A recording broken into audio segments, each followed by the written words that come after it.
Yes, Rajdeep ma'am, now I have made you the host of the meeting. Okay, ma'am. Okay, fine. Rajdeep ma'am, I'm audible, ma'am. now you have been made the host of the meeting, ma'am. Okay, okay, ma'am. Okay. Your voice is not audible, Rajdeep ma'am. Please be louder. I'm. Hello, ma'am. Hello. हाँ जी, अब आप host बना दिया है मैंने। Audible. हाँ जी, ma'am. हाँ जी, हाँ ठीक। जी, हाँ जी, ma'am. Okay, okay, okay. I'm doing. Okay. Fine.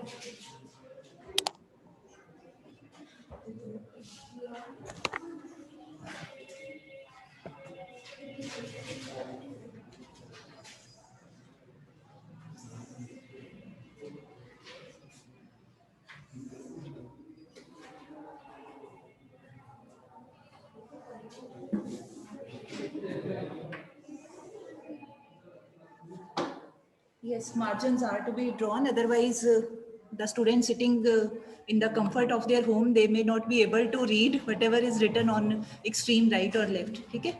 So we have to cater to the needs of all the students. So anyhow, let us start our work. As I told you earlier, that this chapter, Harshit, you please come to this bench. Harshit, आजो जल्दी fast. So we have started the chapter supply. So supply means the quantity which a seller is ready to sell, या he offers for sale at a given price and at a given time, या point of time in a given market. Okay. Then we have read about that supply can be of two types. All the headings are same, just as we have done in case of demand theory. So there can be two types of supply. One is called individual supply, means that quantity which is offered by one seller or producer, one and the same thing. Otherwise both can be different people.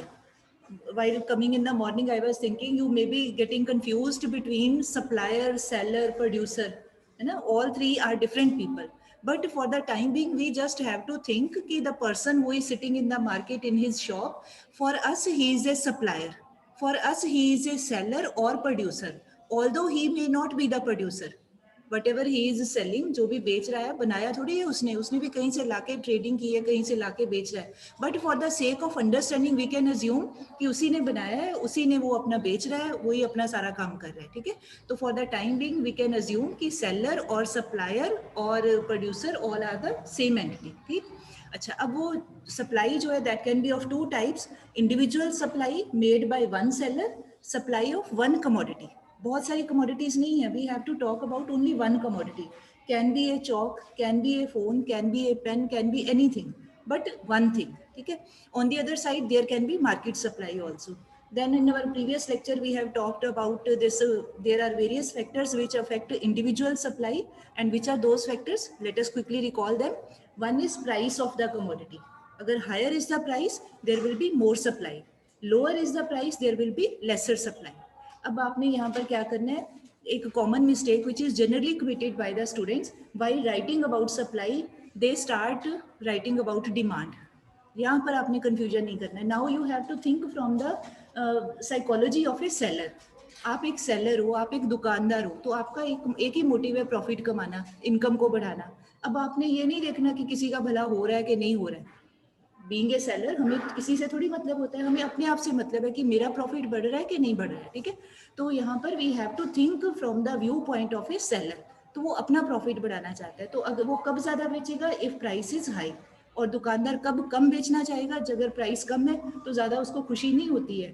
ठीक है, अभी काम तो चल ही रहा है, but otherwise at a higher price he would be happier person कि भी हाँ मेरा प्राइस ज़्यादा है, मेरी चीज़ बिकेगी तो I will get more income, more price, मुझे ज़्यादा फायदा होगा. तो there is a positive relation between price and quantity supplied. Higher price, more quantity supplied, lower price, lower quantity supplied. Second factor was price of substitute good. तो अगर price of substitute good is less, then the supply of present commodity under question, its supply will be more. यही होगा ना, क्योंकि अब substitute अगले को फायदेमंद नहीं लगेगा, तो जो चीज बेच रहा है अपने हाथ में जो कमोडिटी है वो उसकी सप्लाई ज्यादा करेगा, बिकॉज उसका प्राइस ज्यादा आ रहा है. So if price of substitute is less, then present commodity under question, its supply will be more. On the other side, if price of the substitute is more, then supply of the commodity under question, which is in the hand, its supply will be less. अब क्योंकि comparatively इसको बेच के कम profit होगा, substitute को अगर बेचे तो प्रॉफिट ज्यादा होगा, तो उसकी सप्लाई ज्यादा करने की कोशिश करेगा, अपनी पहले वाली कमोडिटी की सप्लाई को थोड़ा पीछे कर देगा. ठीक है. So this was the relation with substitute. Then next was jointly produced goods. वो दोनों की इकट्ठी सप्लाई होती है. अगर पेट्रोलियम निकलता है, क्रूड ऑयल निकलता है, तो साथ में नेचुरल गैस भी मोस्ट ऑफ द टाइम आ जाती है. कॉटन की प्रोडक्शन ज़्यादा होती है, तो उसके साथ ही जो कॉटन सीड्स हैं, जितनी बर्ड्स होंगे उसमें सीड भी होंगे, तो वो अपने आप नेचुरली हो जाता है, बढ़ जाता है. तो jointly produced commodities normally their supply also goes hand in hand. Then we have talked about price of the factors of production. Factors of production मतलब raw materials, inputs with the help of which any commodity is produced. तो अगर factors of production their price is less, that means there will be less cost of production. अपनी pocket से कम खर्चा करके production हो जाएगी, तो there will be more production, more supply. But on the contrary, if the factors of production their price is high, labour महंगी हो गई, रॉ मटेरियल महंगे हो गए, सब चीज़ें महंगी हो गई, लोन महंगे हो गए, everything is expensive, then in that case it will be expensive for the producer to produce more, because for the purchase of all these factors he has to spend more money from his own pocket. अपने पास से खर्चा करना पड़ेगा. तो अपने पास से खर्च करने का मतलब है कि उसकी cost of production will rise. तो जब कॉस्ट ऑफ प्रोडक्शन राइज करती है, क्योंकि लिमिटेड रिसोर्सेज होते हैं, तो production can not be increased. आपके पास 100 रुपए हैं, तो 100 रुपए से आप सारे काम नहीं कर सकते. आपको सोचना पड़ेगा कि मैं क्या करूं क्या ना करूं, है ना. लिमिटेड रिसोर्स हैं. तो ऐसे ही किसी पर्सन के पास, प्रोड्यूसर के पास लिमिटेड मनी होता है, उसी से उसने प्रोडक्शन करनी है. तो if factors of production their price increases, then he is under compulsion, he cannot produce more, क्योंकि उसके पैसे तो उन्हीं चीज़ों की परचेज पे ही खर्च हो जाएंगे. तो कॉस्ट हाई होने के करके ही will produce less, as a result there will be less supply in the market. ठीक है. Then we have talked about change in technology. अगर there is improvement, advancement in technology, तो with the help of better machinery, better equipment, more production can be done, more supply will be there. On the other side, if old, deteriorated, outdated, पुरानी technology है, पुराने ज़मानों की, then उसकी help से ज़्यादा speed से काम नहीं हो सकता, कॉस्ट ज़्यादा आएगी. स्लो काम होने का मतलब कि कॉस्ट ज़्यादा हो जाना, तो प्रोडक्शन कम होगी और एज ए रिजल्ट सप्लाई भी लेस होगी. ठीक है. Then I told one other point which is given here in the book as a part of market factors, but that is to be included in individual factors. तो उसमें क्या था, expected price या future में price की expectation. तो if it is expected that in future price will fall, तो then in present time supply will be increased, क्योंकि प्रोड्यूसर को आने वाले टाइम में कम प्रॉफिट होगा, कम मुनाफा होगा. प्रेजेंट में उसको ज़्यादा पैसे मिल रहे हैं, तो प्रेजेंट में ही उसका एफर्ट होगा कि मैं मैक्सिमम निकाल दूँ, अपना काम, अपना सामान सेल कर दूँ. तो if in future it is expected कि price will fall, then in present time supply will be increased. Reverse of it will happen if it is expected का मतलब with experience any person has a kind of intuition. Expectation को लिखा नहीं होता है कहीं पर भी, मतलब अपने अंदाजे से, जो लोग शॉप मतलब मार्केट में ही काम करते हैं, उनको एक अंदाजा हो जाता है अपने एक्सपीरियंस से. So they come to know that if in future prices are expected to rise. आने वाले, जैसे हम कहें अभी दिवाली आनी है, तो गोल्ड महंगा हो जाएगा, कोई और चीज़ महंगी हो जाएगी. ठीक है. तो अगर ये लगता है कि आने वाले टाइम में चीज़ें एक्सपेंसिव हो जाएंगी, तो प्रेजेंट में थोड़ा सा सप्लाई को कम कर दिया जाता है. ठीक है, कोई नहीं, हफ्ता 10 दिन वेट करते हैं, तब बेचेंगे, क्योंकि तब हमें प्रॉफिट ज़्यादा होगा. So these were all about the individual factors. ठीक है. Next is about market supply, means which factors affect the supply in the market. पूरे सब लोगों को कौन से फैक्टर्स अफेक्ट करते हैं. तो first one is number of producing firms. ये आप अपने आप भी बता सकते हो. If there is large number of firms in the market, what can happen to supply? You all can tell. ज़्यादा होगी या कम होगी? ज़्यादा होगी. Number of producing firms, market में 10 फैक्ट्रीज हैं, 10 फर्म्स हैं, वो कुछ प्रोड्यूस कर रही हैं. 2 फैक्ट्रीज और लोगों ने बना ली, अपनी डाल ली, तो obviously when they are coming to market, तो वो भी कुछ बनाएंगे ना, आगे खाली तो नहीं बैठे रहेंगे, वो भी कुछ प्रोडक्शन करेंगे. तो if number of firms in the market increases, producing firms, तो then there will be more production. More production means more supply. ज़्यादा बनेंगी तभी बाजार में बिकने के लिए ज़्यादा चीज़ें भेजी जाएंगी. ठीक है.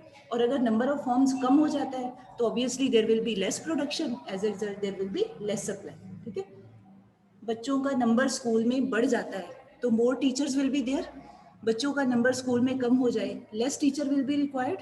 सेम थिंग इज हियर, ज्यादा लोग आके बनाते हैं सामान को तो मोर प्रोडक्शन मोर सप्लाई, कम प्रोड्यूसिंग फर्म्स है तो कम प्रोडक्शन कम सप्लाई, ठीक है। नेक्स्ट इज अबाउट, ये वाला पॉइंट तो आपको मैंने I have already told, expected change वाला वो ऊपर ले जाना है। Next is taxes and subsidies, you may separate these 2 points. Taxes का मतलब होता है हु इम्पोजेस टैक्सेस, गवर्नमेंट, ठीक है। हम आपस में नहीं एक दूसरे के ऊपर टैक्स लगा सकते, we don't have this authority. Taxes are the authority to impose taxes on the people of the country, that authority lies with the government, higher authority के पास। तो अगर government imposes more taxes on producers, जो बनाने वाले manufacturers हैं, producers हैं, अगर उनके ऊपर ज़्यादा टैक्स लगा दिए जाते हैं तो आप सोच के बताइए what will happen to their cost of production, बढ़ जाएगी। प्रोड्यूसिंग के दौरान ही उनके ऊपर टैक्स लग रहा है तो उनका खर्चा टैक्स तो गवर्नमेंट पहले ही ले लेती है, तो प्रोड्यूसर का अपना जेब से खर्च बढ़ जाएगा, ठीक है। तो अगर more taxes are imposed by the government, ऐसी पॉलिसी गवर्नमेंट लगाती है भी टैक्स ज़्यादा लगाने हैं, तो then there will be rise in cost of production, as a result less production less supply. अच्छा, ऑन दी अदर साइड दूसरी चीज भी हो सकती है, अगर गवर्नमेंट कहती है कि नहीं ज्यादा टैक्स नहीं लगाने, we have to promote this commodity, इसको ज्यादा फैलाना है मार्केट में, एक्सपेंड करना है, इसकी प्रोडक्शन को पब्लिसाइज करना है, तो अगर government provides subsidies to producers, subsidy in a way, subsidy we can say financial help to the producers, ठीक है, तो क्या होगा फिर, cost of production will come down. अगर कॉस्ट कम होगी तो as a result there will be more production, as a result there will be more supply in the market. तो we can make 2 points here कि अगर policy of the government is related to imposition of more taxes, then there will be less supply. On the other side, if government is following the policy of providing tax concessions या subsidies, तो in that case there will be more production, more supply in the market, ठीक है। उसके बाद बेटे जो last वाले है ना, point number 4, 5, 6, I will explain, but in the paper if this type of question come, these are not very effective points, इनको आपने स्किप कर देना है, पहले वाले पॉइंट्स को आपने इंक्लूड करना है, जो बेटर पॉइंट्स हैं वो लेना है। But I am going to explain, don't worry. Natural factors, natural factors है यहाँ पर मेनली नेचर के ऊपर। आपने 2 चीजें सुनी होंगी किसी भी इकोनॉमी में, 2 things are very very important, one is agriculture of the country, second is industrial sector of the country, ठीक है। अगर आपको याद हो तो formally these are known as primary sector, agriculture and related activities they are known as primary sector activities, and manufacturing जहाँ पे होती है इंडस्ट्रीज में, what is that called, industrial sector और सेकेंडरी सेक्टर। किसी भी कंट्री में, चाहे ये इंडिया है, चाहे अमेरिका है, चाहे वर्ल्ड का कोई भी कंट्री है, दोनों ही इक्वली इंपॉर्टेंट है, ठीक। अच्छा, अगर जो उसमें आप ध्यान से सोच के बताइए कि अगर 2 सेक्टर्स हैं, agriculture and industry, which sector depends on nature more. Agriculture, बाहर खेत है, फसल है, सब कुछ है, हार्वेस्टिंग का टाइम आ गया, एकदम बारिश आ गई ज़्यादा से, सारी फसल खराब हो जाती है, उसमें ह्यूमन बीइंग कुछ नहीं कर सकते, फार्मर बेचारा चाहते हुए भी कुछ नहीं कर सकता है। अब बारिश को थोड़ी रोक लेगा, कितना का कवर कर लेगा, कर ही नहीं सकता। इसका मतलब हो गया कि जो एग्रीकल्चरल वर्क है that depends more upon nature. On the other side जो मैन्युफैक्चरिंग का काम है वो तो बिल्डिंग के अंदर होता है, बिल्डिंग बनाई जाती है, अंदर मशीनें लगाई जाती है, कब मशीनें चलानी है कि नहीं चलानी है ये तो ह्यूमन बीइंग का डिसीजन है। तो मतलब ये हो गया कहने का कि जो एग्रीकल्चर है that depends more on nature, and जो इंडस्ट्रियल एक्टिविटीज होती हैं, प्रोडक्शन मैन्युफैक्चरिंग होती है, that depends more on human effort and human decision. हमारे ऊपर है कि हमने काम करना है कि नहीं करना है, ठीक। तो ये point, this point is related mainly to agriculture, कि जो एग्रीकल्चर है since it depends on nature, तो अगर natural factors remain positive, remain favourable, बारिश भी ठीक ठाक जितनी रिक्वायर्ड है उतनी, टेम्परेचर भी जितना चाहिए उतना ही है बाहर, जो नेचर की और सनशाइन हीट जितनी चाहिए उतना की टेम्परेचर है, सब कुछ ठीक, एवरीथिंग इज गोइंग फाइन, तो obviously crop will be more, harvesting करके ज़्यादा फसल होगी। बट अगर हर एक स्टेज ऑफ कल्टीवेशन के ऊपर सारे फैक्टर्स एडवर्स गए, बारिश भी ऊपर नीचे हो गई, हुई नहीं, इरिगेशन का भी अरेंजमेंट नहीं हुआ बारिश के करके, या सॉइल की जो हेल्थ है वही ठीक नहीं है, या टेम्परेचर बहुत बढ़ गया या बहुत कम हो गया, तो उसके करके क्या होता है, हार्वेस्टिंग के टाइम पे फसल ज़्यादा नहीं हो पाती है, ठीक है। तो इसका मतलब कि जो एग्रीकल्चर है since it depends more on nature, तो अगर natural factors remain in favour तो then obviously there will be more production more supply. But अगर सेम फैक्टर्स गो अनफेवरेबल, सारी चीज़ें उल्टी चली जाए, नेगेटिव चली जाए, तो there will be less production less supply, ठीक। नेक्स्ट है ट्रांसपोर्टेशन एंड कम्युनिकेशन मीन्स, इसका मीनिंग है basically these are the facilitators.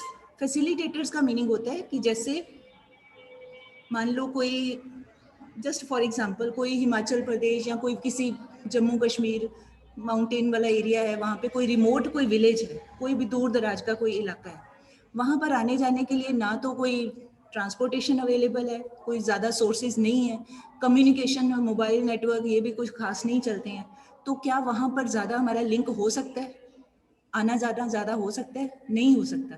But अगर उस हिली एरिया तक भी ट्रांसपोर्टेशन वेल डिवेलप्ड हो, रोड्स अच्छे से बनी हुई हैं, व्हीकल्स बड़े बढ़िया से अवेलेबल हैं, मोबाइल का नेटवर्क, एवरीथिंग, इंटरनेट फैसिलिटी सब कुछ अवेलेबल है, तो then in that case we will be having more contact with that area.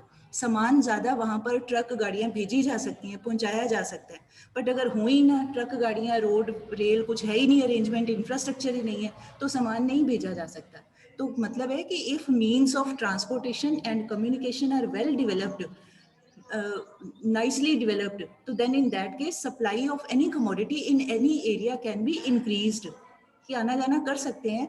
आपने कभी नोटिस किया हो, पंजाब में अनियंस नहीं होते हैं, पंजाब के हमारे यहाँ सॉइल में क्या होता है, खेती किस चीज़ की होती है, मेनली वीट की होती है या पैडी की होती है, वीट के बाद अगला साइकिल पैडी का लगा लेते हैं, ये मेन है हमारे यहाँ की क्रॉप। अनियन नहीं है, ठीक, तो फिर भी हम लोग खाते ही हैं, कंज्यूम करते हैं। तो अनियन ज़्यादातर आता है महाराष्ट्र से, नासिक नाम आपने सुना होगा, नासिक सिटी है, काफ़ी सारा वहाँ से आता है, कुछ अनियन राजस्थान से भी आता है। तो कैसे आता है, बाय ट्रेन आता होगा, बाय ट्रक आता होगा, कोई व्हीकल्स में आता है। तो हमें, हम सबको यहाँ बैठे हुए कभी शॉर्टेज नहीं लगी, वो चलो कभी रेयर बात है कि थोड़े महंगे हो जाते हैं, वो एक अलग इशू है, तो भी मिल तो जाते ही हैं। तो इसका मतलब क्यों मिलते हैं, बिकॉज ट्रांसपोर्टेशन अवेलेबल है फ्रॉम महाराष्ट्र राजस्थान टू पंजाब, आराम से आना जाना होता है। तो मतलब है कि अगर ट्रांसपोर्टेशन कम्युनिकेशन है तो हमें किसी चीज़ की कमी नहीं लगती है, हर एक जगह चीज़ सप्लाई हो जाती है। But on the other side अगर these things are not available, these infrastructural facilities are not available, then supply of any commodity can face different problems. मिलती नहीं है, हमें सामान ही नहीं मिलता है, ये आ सकता है। लास्ट है हमारा एग्रीमेंट अमंग प्रोड्यूसर्स। इसका मीनिंग है कि अगर मार्केट में there are many small producers, थोड़ा थोड़ा सामान बनाने वाली मेनी फर्म्स आर देयर, बहुत सारे प्रोड्यूसर्स हैं, अगर वो आपस में एग्रीमेंट कर लें, आपस में ग्रुप बना लें, आपस में कोई समझौता कर लें, अपना कार्टेल बना लें, कार्टेल मतलब इकट्ठे हो जाए, तो अगर इकट्ठे हो जाते हैं और कहते हैं कि हम सब मिलके सप्लाई करते हैं, बिना आपस में कंपटीशन किए, लड़ाई झगड़ा बिना किए, हम इकट्ठे मिलके काम करते हैं, तो in that case there will be more supply. Otherwise क्या होता है, अदरवाइज उनके बीच में कंपटीशन होता है। आई होप यू रिमेंबर, एक हमने पीछे किया था मोनोपोलिस्टिक कंपटीशन, रेवेन्यू वाले चैप्टर में किया था। तो अगर आपस में कंपटीशन है तो झगड़ा ज़्यादा होता है, मतलब इतनी ज़्यादा हर एक को होता है कि मैं ये काम करूँ दूसरा ना कर पाए, आपस में कम्पीटिंग टर्म्स के ऊपर होते हैं। बट अगर मिलके काम करते हैं तो they can cooperate with each other, they can make more supply, they can do more production and more supply in the market. ठीक है, तो बट आउट ऑफ दीज ये जो लास्ट वाले पॉइंट्स हैं, यू कैन, हाँ जी, you can skip these 3 points, ठीक है, for the purpose of explanation better to opt for the first 2-3 points, but these can be read। चलो जी, नेक्स्ट है हमारा सप्लाई शेड्यूल। ठीक, सिमिलरली जैसे हमने डिमांड में किया था, तो what is meant by supply schedule और शेड्यूल, एनीवन कैन टेल? अभी आपने पेपर्स भी दिए हैं, क्या होता है शेड्यूल? शेड्यूल मीन्स टेबल, ठीक है, शेड्यूल मीन्स टेबल। तो supply schedule means that table which shows the relationship between price of A commodity and supply of A commodity. ऐसा कोई टेबल जिसपे हम लिखते हैं एक तरफ प्राइस और एक तरफ लिख देते हैं कितनी क्वांटिटी सप्लाई की है। तो वो जो सप्लाई और प्राइस का रिलेशन बताने वाला टेबल है, टेबुलर प्रेजेंटेशन है, that is called supply schedule. तो अगर सप्लाई इज ऑफ 2 टाइप्स, तो फिर supply schedule will also be of 2 types. एक हो जाएगा individual supply schedule, other one will be called as market supply schedule. ठीक है, now you please quickly make the heading, please take out notebooks. Individual supply schedule, you all are also requested to take out notebook, and I am going to make a table on the board, so please make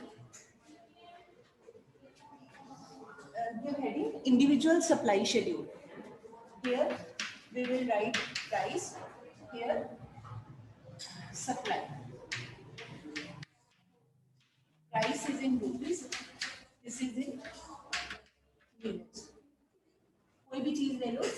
of a pen, pencil, कुछ भी, anything.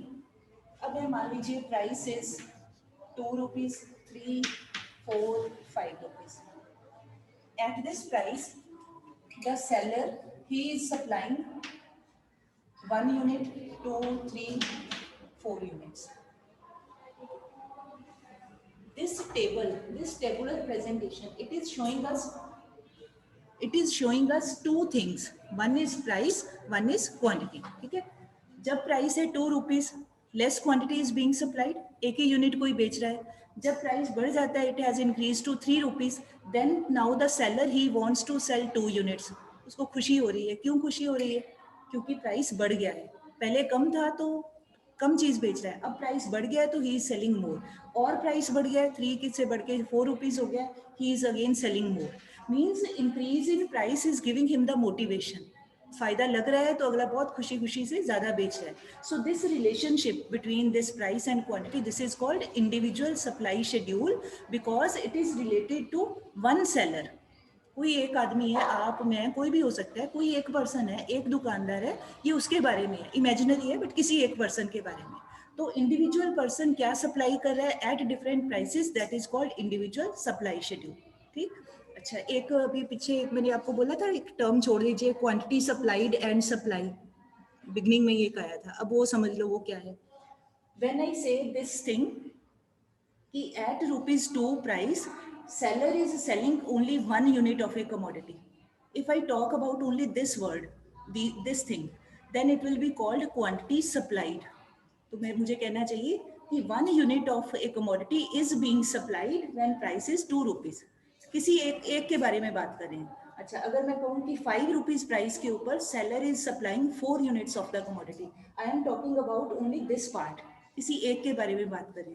तो when we talk about quantity supplied at a particular price, इसमें से चाहे ये हो सकता है, ये हो सकता है, कोई भी हो सकता है.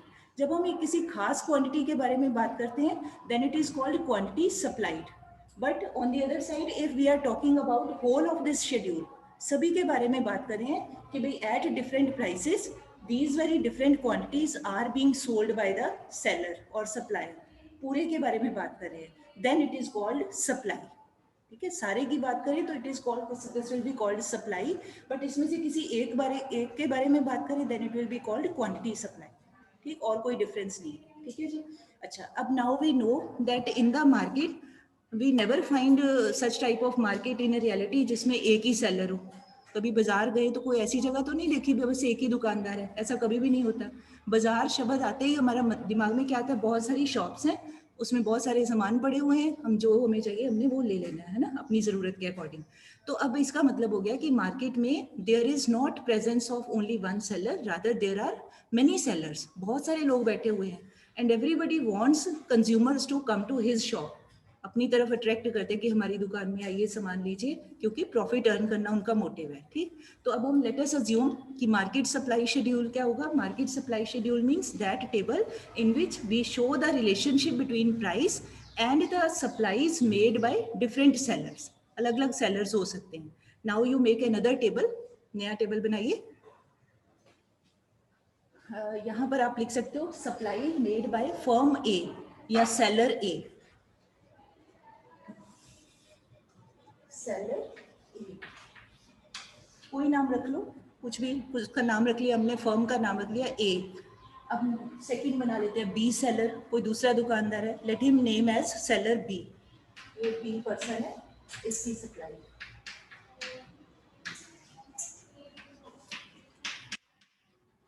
मान लो ये सप्लाई को अज्यूम ही करना. You can write any values showing positive relationship.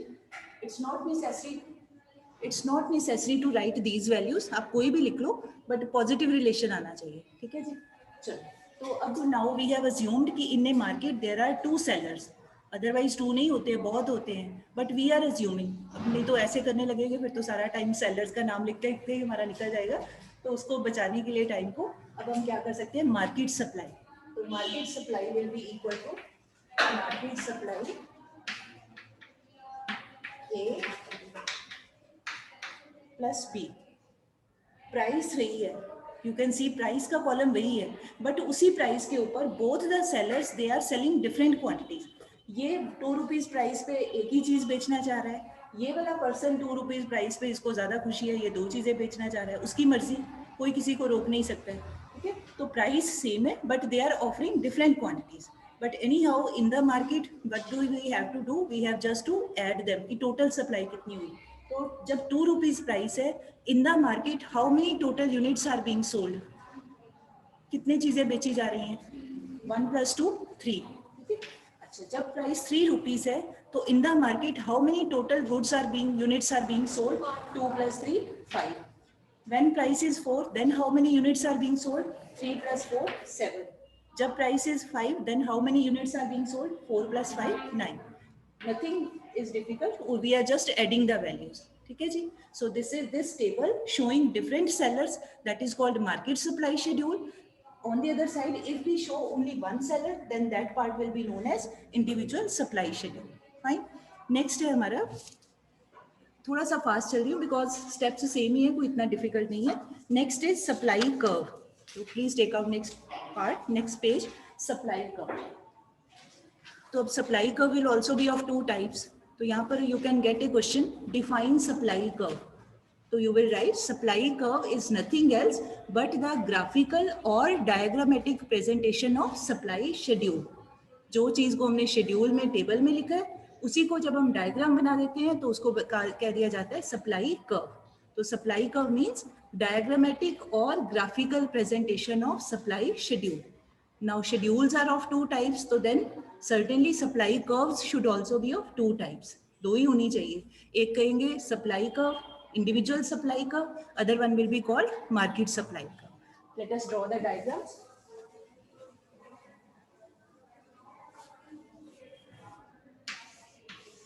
On x-axis supply and on y-axis price.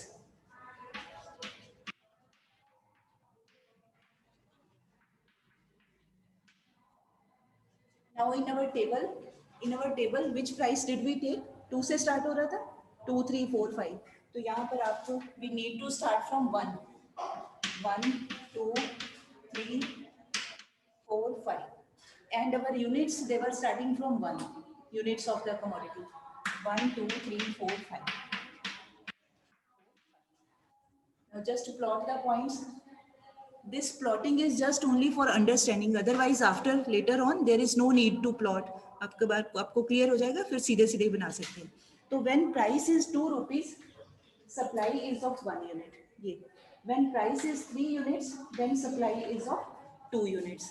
When price is 4 rupees, supply is of 3 units. ये वाला point. When price is 5 rupees, ये supply.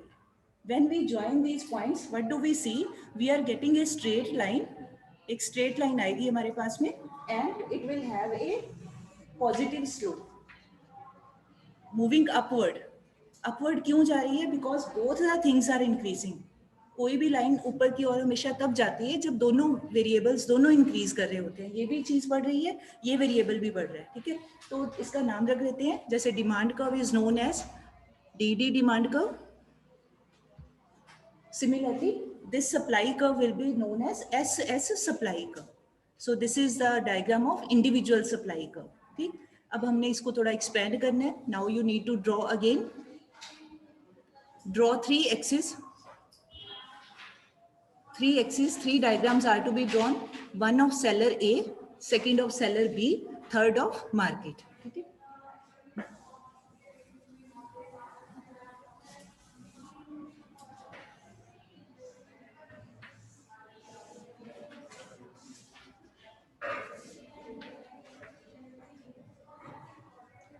On y-axis price in all the 3 diagrams, on x-axis supply.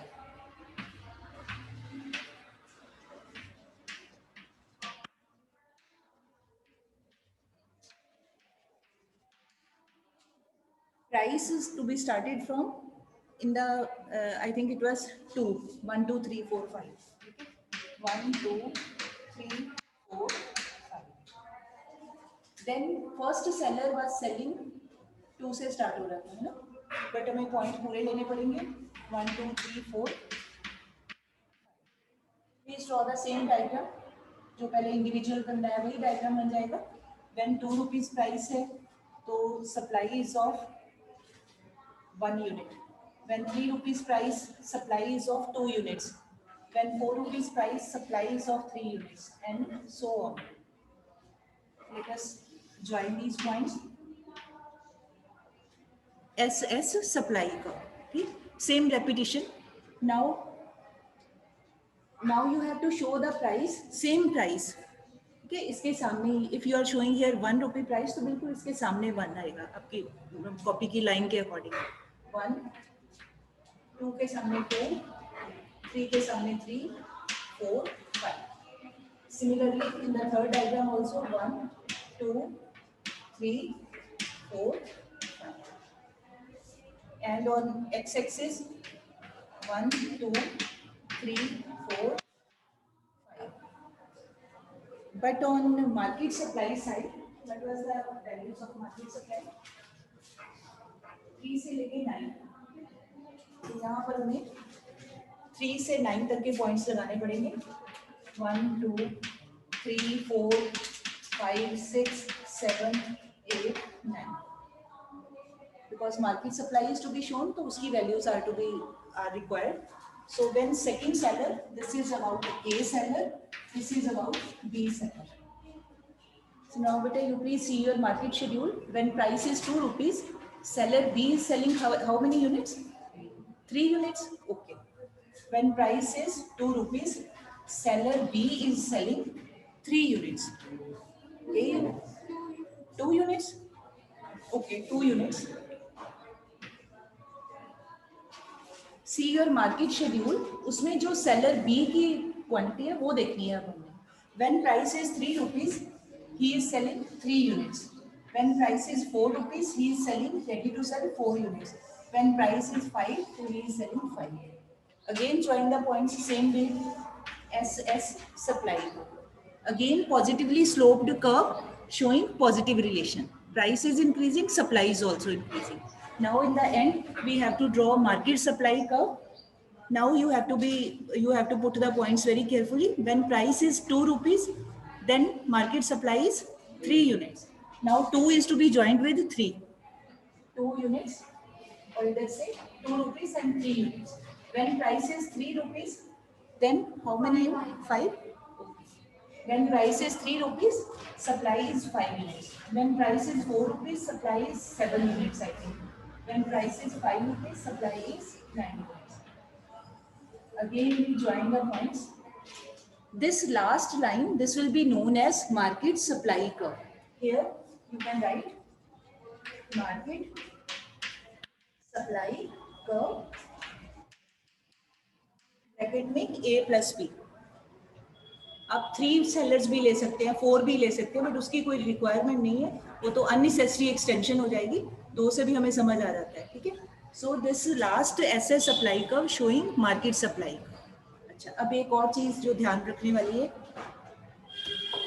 अब आपने notice किया होगा कि ये जो फर्स्ट सेलर है, when price is 2 rupees, only then he is willing to sell 1 unit. मतलब वो 2 रुपीज से कम प्राइस उसको ठीक नहीं लग रहा है. उसके अपने हिसाब से, अपनी सोच के अकॉर्डिंगली, उसकी आइडियोलॉजी के मुताबिक अगर 2 रुपीज से भी कम प्राइस है तो वो कहता है इससे तो ना बेचना अच्छा. किसी की भी अपनी मर्जी है, उसको नुकसान हो रहा होगा, उसको प्रॉफिट नहीं हो लग रहा होगा, उसकी अपनी पॉकेट से इतना पैसा खर्च हो चुका है, तो वो कहता है कि नहीं, अगर प्राइस कम से कम 2 रुपीज भी नहीं हो रहा है तो I will not sell the commodity. ठीक, तो दैट मीन्स ये जो 2 रुपीज प्राइस है, this will be known as minimum supply price for seller A. कि कम से कम एटलीस्ट दिस मच अमाउंट ही is expecting to sell 1 unit. Are you getting my point?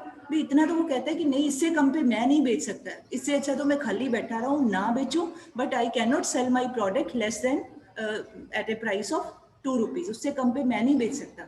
तो 2 रुपीज उसके लिए क्या बन गए? Minimum reserve price. ठीक, बट जो सेकेंड सेलर है, अब वो क्या कर रहा है? वो कहता है 2 रुपीज प्राइस के ऊपर मैं 2 यूनिट्स बेच सकता हूँ. मतलब वो 1 रुपए में भी बेच रहा है, 2 रुपए के ऊपर 2 यूनिट्स बेच रहा है, इसका मतलब 1 रुपए का 1 हो गया, यही मतलब हुआ. तो उसको कोई फर्क नहीं पड़ रहा है. वो कहता है मैं घाटा उठा के भी बराबर भी आ गया, मेरा खर्चा भी हो गया, तो भी मैं बेच देता हूँ. तो कहने का मतलब है कि किस प्राइस के ऊपर any seller wants to sell. It is totally his own discretion. उसकी मर्जी है कि मैंने बेचना है कि नहीं बेचना है, मुझे ठीक लग रहा है कि नहीं लग रहा है, मैंने ये काम करना है कि नहीं करना है. सो इसका मतलब हो गया कि no other person in the market can compel anyone. जिसको जो ठीक लगे वो अपना डिसीजन लेने के लिए, every person is independent, free. जिसको जो ठीक लगता है वो अपने अपने हिसाब से, क्योंकि हर एक पर्सन की अपनी कॉस्ट भी आई होती है. किसी ने हो सकता है दूर से सामान लाया हो, उसकी कॉस्ट ज़्यादा आई हो, किसी ने पास से घटिया मटेरियल ही ले लिया हो, उसकी कॉस्ट कुछ और हो सकती है. तो it is totally one person's own decision, जिसको जो ठीक लगता है. But the price below which one does not want to sell, that price is known as it is written in the book, that may be called reserve price, or the same may be called minimum reserve price. कोई नाम उसको दे सकते हैं. ठीक है जी. So this was all about these two concepts. After that, one term is given, equation of linear supply curve and its slope. Please cross this. It's not required. We just require out of this कि there is positive slope. हमने बस इतना ही याद रखना है. ये para नहीं करना इक्वेशन वाला. This is not to be done. We just have to remember कि भाई there is positive slope of supply curve, means there is direct and positive relation between price and supply. बस ये line हमने याद रखनी है. Next is our law of supply. Very interesting.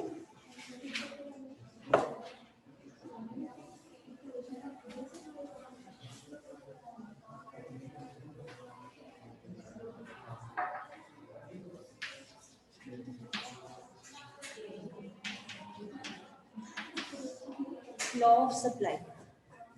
Now law of supply, as we did in theory, demand theory chapter, law of demand हमने किया था, same way law of supply is there. So how to state this law? Other factors remaining same या other factors remaining constant, with a rise in price there is more supply, and with a fall in price there is less supply. ठीक है. या with a rise in price more quantity of a commodity is supplied, and with a fall in price less quantity of a commodity is supplied by a seller in the market. So there is direct relation, there is positive relation between the price of the commodity and the supply of the commodity. Okay? This statement is known as law of supply. I hope it is clear. बिल्कुल उसके उल्टा चलते जाना है, जो जो demand में जैसे जैसे बोला उसका रिवर्स होते जाना है. तो there is direct relation, there is positive relation. ठीक है जी. अब है कि ये लॉ पढ़ने के लिए we need to assume some of the things. चलो assume some of the things will be done on Wednesday नहीं, ऑन 7th. कल हॉलीडे है आपको. ठीक है. उसके बाद नेक्स्ट डे पीटीएम है, no class will be there. तो after 2 days we will be completing this. ठीक है जी. Thank you all. Rajiv ma'am, now you can end the meeting.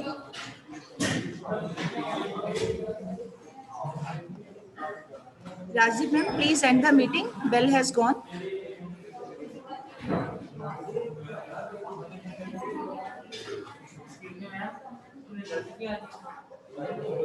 Online result is there. 12 o'clock online result, you can